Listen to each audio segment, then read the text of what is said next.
छोरी के काम काज दूजा करबै विश्वकर्मा बाबा के पूजा।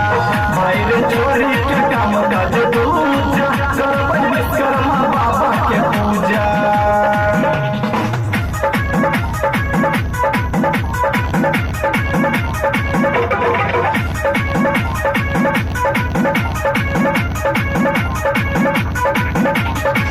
दादी वाला बाबा के अनेको रंग के गुण रे, हाथी पर सवारी कर बाबा रे अब खून रे।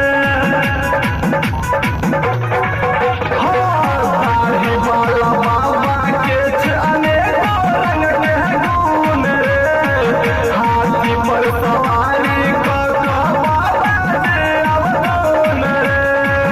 बाबा विश्वकर्मा जी के गरबै सौंसे दूजा, भाई रे छोरी के काम काज दूजा करबै विश्वकर्मा बाबा के पूजा।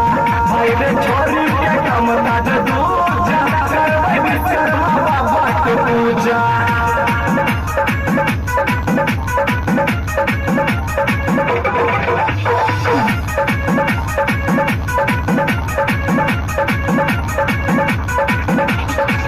कहे छोटी पत्र राघवपुरिया काने सुन रे, बाबा जी के पूजा करबै जागल छै जुनून रे।